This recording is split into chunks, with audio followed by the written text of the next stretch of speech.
नमस्कार बच्चों, मेरे YouTube चैनल पर आपका स्वागत है। मैं गीता त्यागी अपने चैनल पर आपका स्वागत करती हूँ। आज का हमारा टॉपिक है मूल अधिकार या मौलिक अधिकार। तो सबसे पहले हम देखते हैं कि ये मूल अधिकार संविधान के कौन से भाग में है। तो मूल अधिकार संविधान के तीसरे भाग में है। याद रखना आपको, तीसरे भाग में है मूल अधिकार या मौलिक अधिकार। ये कहाँ से लिए गए हैं? ये अमेरिका के संविधान से लिए गए हैं। और मूल अधिकार अनुच्छेद 12 से 35 तक है, ये आपको याद रखना है। कैसे याद रखेंगे? भाग 3 अमेरिका, ये सारी चीज कैसे याद रखेंगे? देखिए, मौलिक अधिकार जो है भाग 3 में है, तो 3 और अमेरिका का जो ए दोनों एक से लग रहे हैं ना, तो आपको याद आ जाएगा जरूर। अगर आपने एक भी याद रख लिया भाग 3 में है, तो अमेरिका अपने आप से आपको याद आ जाएगा, अमेरिका से लिए गए हैं। ये आप कैसे भी याद रख सकते हैं इसको भारत का मैग्ना कार्टा कहा जाता है। मौलिक अधिकार वाले चैप्टर को, भाग 3 को भारत के संविधान का मैग्ना कार्टा कहा जाता है। ठीक है, आगे चलते हैं। मूल संविधान में जो अधिकार थे, संविधान में मौलिक अधिकार 7 थे, लेकिन उनमें से एक जो है संपत्ति का जो अधिकार है उसको हटा दिया गया है और उसको आर्टिकल 300 ए में पहुंचा दिया गया है। उसको जो है कानूनी अधिकार बना दिया गया, विधिक अधिकार बना दिया गया संपत्ति के अधिकार को। तो अब जो है वर्तमान में मूल अधिकार 6 हैं।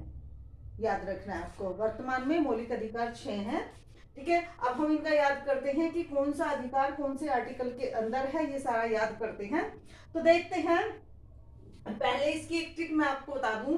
इसकी एक ट्रिक है जो आप याद रखेंगे। चलिए पहले मैं बता देती हूँ कि आर्टिकल 12 में क्या है। क्योंकि जो मौलिक अधिकार हैं जो हमें मिले हुए हैं, मौलिक अधिकार यानी कि मूल अधिकार जो जन्म से ही मिल गए हैं, जिसने भारत में जन्म लिया है तो संविधान के अकॉर्डिंग मूल अधिकार उसको जन्म लेते ही मिल गए हैं। ठीक है, तो जो संविधान 12 से 35 तक है, तो 12 में क्या है? 12 जो अनुच्छेद है, आर्टिकल है, उसमें बताया गया है, राज्य को परिभाषित करता है। 12वां अनुच्छेद राज्य को परिभाषित करता है। राज्य का मतलब क्या है? यहाँ पर राज्य का मतलब है कि संसद या केंद्र सरकार या राज्य सरकार या राज्य विधानमंडल या सरकारी कर्मचारी कोई भी या सरकारी उपक्रम कोई भी, वे सभी। तो मतलब मौलिक अधिकार क्या है? हमें राज्य के विरुद्ध जो है हमें सुरक्षा देते हैं। अगर कोई भी सरकारी आदमी कोई हमारे हनन करता है, अधिकारों का हनन करता है, तो हम उसके खिलाफ यानी कि राज्य के खिलाफ या केंद्र सरकार के खिलाफ हम जो है न्यायालय में जा सकते हैं, सुप्रीम कोर्ट में जा सकते हैं। तो ये बताता है अनुच्छेद 12। ठीक है, अनुच्छेद 13 में क्या है? अनुच्छेद 13 जो है न्यायालय को शक्ति देता है, और अनुच्छेद 13 जो है मूल अधिकारों का आधार स्तंभ है। अगर ये क्वेश्चन पूछा जाए कि मूल अधिकारों का आधार स्तंभ कौन सा अनुच्छेद है, तो अनुच्छेद 13 है। कुछ लोग जो है 14 से पढ़ाने लग जाते हैं, क्योंकि 14 से ही मौलिक अधिकार है, और 12-13 को छोड़ देते हैं। 12-13 भी मोस्ट इंपोर्टेंट है। 12वें में बता दिया कि राज्य को परिभाषित करता है। 12वां अनुच्छेद जो है राज्य को परिभाषित करता है कि राज्य का मतलब क्या है, स्टेट का मतलब क्या है। स्टेट का मतलब ये नहीं है कि हम यूपी में रह रहे हैं या एमपी में रह रहे हैं या बिहार के हैं, मतलब वो नहीं है। राज्य का मतलब है कि कोई भी सरकारी उपक्रम, चाहे वो संसद हो, चाहे वो राज्य हो, चाहे वो कोई भी सरकारी कार्यालय हो, चाहे ग्राम पंचायत हो, ये कुछ भी हो, राज्य का मतलब वो है। उसके खिलाफ हम सुप्रीम कोर्ट में जा सकते हैं अगर वो किसी व्यक्ति के अधिकारों का हनन करता है। तो ये तो हो गया ये। ठीक है, अब आगे देखते हैं। अनुच्छेद 13 में क्या है? ये मूल अधिकारों का आधार स्तंभ है, क्योंकि ये न्यायालय को शक्ति देता है मूल अधिकारों की रक्षा करने के लिए। मूल अधिकारों की रक्षा करने के लिए न्यायालय को शक्ति प्रदान करता है अनुच्छेद 13। ठीक है, अब आते हैं 14 से लेके आगे जो है 32 तक। 14 से 32 तक जो है वे अधिकार हैं जो प्रत्येक व्यक्ति को मिले हुए हैं। तो उसकी एक ट्रिक है, आप याद रख लेना, समस्त शोध संस्कृति के उपचार के लिए। तो इसमें ही 6 के 6 आ जाते हैं, ये जो 6 हैं आ जाते हैं। समस्त में 2 आ जाते हैं। सम से मतलब समानता या समता, का अधिकार, जो कि 14 से लेके 18 तक है। ये आपको याद करना पड़ेगा, रखना पड़ेगा। 14 से 18 तक यानी कि जो है समता का अधिकार है, समानता का अधिकार है। ठीक है, 14, 15, 16, 17, 18 इसमें 5 अनुच्छेद आ जाते हैं। मैं डिटेल में बाद में समझा दूंगी, मैंने लिख भी रखा है, वैसे दूसरी वीडियो बना दूंगी मैं। ठीक है, इसमें 2 बन जाएंगे। आप इस ट्रिक से आपको 6 के 6 याद हो जाएंगे। सम से आगे समानता और आधा से और इस तरह से बन जाता है स्वतंत्रता। आधा से ही आपको आ जाएगा कि समानता के बाद भी स्वतंत्रता है। तो जब 18 तक जब आप क्रम से याद करोगे तो इनकी ये भी आपको याद हो जाएंगे, इसमें कोई दिक्कत नहीं पड़ेगी। अगर आपने ये ट्रिक याद कर ली और ट्रिक से ये क्रम से दिए हुए हैं तो आपको आर्टिकल भी ये क्रम से याद आ जाएंगे। ठीक है, तो जब 18 तक समानता हो गया तो उससे नेक्स्ट क्या है, स्वतंत्रता है। तो 19 से 22 तक, ये ध्यान रखना, 19 से 22 तक स्वतंत्रता है। 4 आर्टिकल इसमें आ जाते हैं, 19, 20 और 21, 22। उसके बाद है शोध। शोध में 2 आ जाते हैं, शो से शोषण के विरुद्ध और ध से धार्मिक स्वतंत्रता। तो शोषण के विरुद्ध इसमें 2 आर्टिकल हैं, 23 और 24। ठीक है, इसको याद रखना है, किसी व्यक्ति का शोषण ना हो, इसके विरुद्ध जो है ये है। और धार्मिक आजादी का मतलब है सबको अपना धर्म मानने की, उसका प्रचार करने की, धार्मिक संस्था स्थापित करने की जो है स्वतंत्रता है। इसमें धार्मिक स्वतंत्रता में हमें ये बताता है 25 से 28 आर्टिकल के अंतर्गत ये धार्मिक स्वतंत्रता है। और उसके बाद है संस्कृति और शिक्षा का अधिकार।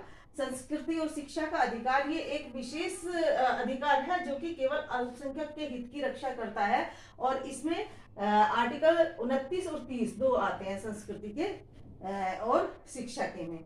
उसके बाद आर्टिकल 32 में आता है संवैधानिक उपचारों के अधिकार।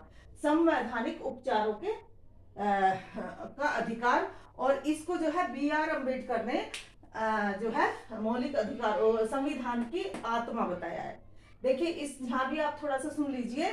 अगर कोई पूछे कि संविधान की आत्मा क्या है तो है फिर प्रस्तावना। प्रस्तावना को संविधान की आत्मा बोला जाता है। और अगर क्वेश्चन आए कि B.R. अम्बेडकर ने जो है संविधान की आत्मा किसको बताया है तो तब आप बताएंगे संवैधानिक उपचारों का जो अधिकार है इसको B.R. अम्बेडकर ने, बाबा भीमराव अम्बेडकर ने बताया है संविधान की आत्मा।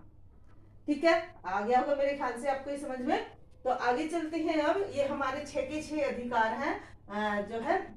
अच्छा, इसमें जो है अब जो 7वां जो हटा दिया है वो था हमारा संपत्ति का अधिकार, और वो जो है अब विधिक बना दिया। वो मैंने पहले भी आपको बता दिया था, वो विधिक बना दिया और 300A में पहुंचा दिया है। अब 6 ही रह गए हैं। चलिए ये हमारे हो गए 32 तक हो गए, क्योंकि ये जो है 32वें में है। ये संवैधानिक उपचारों का ये अनुच्छेद 32 में है। और ये जो है इन सबकी सुरक्षा करता है, जो हमें अधिकार मिले हुए हैं सबकी सुरक्षा करता है। यानी कि इसके तहत हम जो है सुप्रीम कोर्ट या हाई कोर्ट में जो है रिट दायर कर सकते हैं। तो ये हो गया हमारा। अब बता जो शेष रह जाते हैं 13, 12, 13 मैंने पहले बता दिए, 32 तक यहाँ बता दिया। अब शेष रह जाते हैं 33। 33 क्या है, ये संसद को अधिकार देता है। संसद को जो 33वां है आर्टिकल, ये संसद को अधिकार देता है कि वो सेना या सशस्त्र बल या खुफिया विभाग के अधिकार को कम कर दे, सीमित कर दे। ठीक है, ये जो है 33 में बताया गया। 34 में बताया गया है मार्शल लॉ के बारे में। यानी कि अगर देश के अंदर कोई अराजकता है या कुछ युद्ध का वो है, कोई आंदोलन है तो जो है मार्शल लॉ लगा सकते हैं। मार्शल लॉ का शाब्दिक अर्थ है सैन्य शासन। ठीक है, यह मूल अधिकारों को प्रभावित करता है। यानी कि हाँ, मार्शल लॉ लगने के बाद जो है मूल अधिकार खत्म हो जाते हैं। ठीक है, और ये किसी विशेष क्षेत्र में लगाया जाता है, पूरे देश में नहीं, किसी विशेष क्षेत्र में लगाया जाता है। तो ये है 34 में, आर्टिकल 34 में मार्शल लॉ। आर्टिकल 33 में संसद को अधिकार है कि वो सेना के और सशस्त्र बल के खुफिया विभाग या जो है IB जो भी कुछ हमारे यहाँ है, रॉ जो ये खुफिया विभाग है, उनके अधिकारों को भी सीमित कर सकता है। तो ये 33 में है। आर्टिकल 35 में क्या है, आर्टिकल 35 में बताया गया है कि कानून का निर्माण करने का जो अधिकार है, विधि निर्माण का अधिकार केवल संसद को है, ना कि राज्य विधानमंडल को। ठीक है, तो ये हमारा हो गया आर्टिकल 12 से 35 तक मूल अधिकार। अब जो है अगली वीडियो में इनकी जो, अब मैंने ये सारे इकट्ठे बता दिए हैं, अगली वीडियो में जैसे समता का अधिकार है, इसमें 5 आर्टिकल है, तो पांचों की अलग अलग बता दूंगी मैं। और फिर स्वतंत्रता का है, इसमें 4 आर्टिकल है, चारों में अलग अलग बता दूंगी। इस तरह से फिर शोषण के विरुद्ध 2 आर्टिकल है, इन्हें भी बता दूंगी। धार्मिक स्वतंत्रता, इसके अंतर्गत जितने आर्टिकल हैं ये सारे अगली वीडियो में समझा दूंगी। तो अगर आपको वीडियो अच्छा लगा तो इसे लाइक शेयर जरूर करें, और वीडियो देखने के लिए आपका बहुत बहुत धन्यवाद।